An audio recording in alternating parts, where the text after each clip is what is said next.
Okay, let's talk about Roobet Dice. It's a game I've spent a decent amount of time with, and it's a game that I find interesting because a lot of luck is involved. But that doesn't mean that there's no real skill or strategy involved in Roobet Dice, because there are some things you can use to even out your odds. So stick around because I'll be sharing with you some of my strategies on this game and help you figure out if it's worth your time or not. And hey, if you're new to Roobet, you could use the promo code VIPONLY when signing up and get 7 days of cashback with this bonus. You'll get 20% cashback on net losses up to 200 USD daily during your first week. I recommend you take it since it's free after all, and it gives you a big head start on your games. Now, if you never played Roobet Dice before, the rules are really simple. You pick a number from 1 to 100.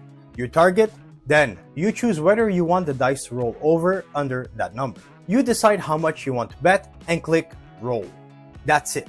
You either win or lose. Seriously, it's easy. My grandma could figure it out and she struggles with sending emojis. Okay, now let's talk strategy here, because as I said before, just because Roobet Dice is a game of pure chance doesn't mean you can't strategize and improve your chances. One thing you could do to improve your chances at Roobet Dice is to know the risks of your bets. Now, I'm not telling you to calculate anything, but just remember this. If you choose a low number and the bet under, your chances of winning are higher, but the payout is lower. The opposite is true for high number. So if you're betting under 10, you're much more likely to win than if you're betting under 90. But the payout for the under 10 bet will be significantly smaller.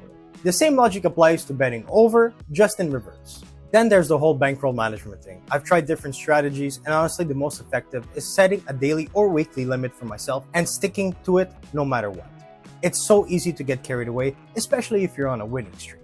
But that's when you need to be most disciplined with your Roobet Dice play. So quit while you're ahead, you'll win more games that way. As for betting strategies themselves, I've tried out a couple of them, but I haven't found any that I swear by. The martingale strategy is a popular one, and this is where you double your bet after every loss. It can be tempting, but it's also incredibly risky, so I don't recommend it. One long losing streak can wipe out your entire bankroll, which is why I prefer the more conservative approach. I tend to stick with smaller bets on Roobet Dice and adjust them gradually based on how I'm doing. Sometimes I'm feeling lucky, I'll increase my bet size a bit, but I always make sure I'm comfortable with the amount I'm wagering. Now, let me be clear here. The Roobet Dice strategy I've mentioned here is not foolproof. Let's be absolutely clear about that. Anyone trying to sell you a foolproof system is lying. In the end, Roobet Dice is still a game of chance after all, and there is no strategy to change that. So that's my Roobet Dice review. It's a simple, fast-paced game that can be fun, but it's also a game of pure chance, and that's what I like about it the most. So I could definitely say that it's worth trying out, especially if you're into these kind of games like me.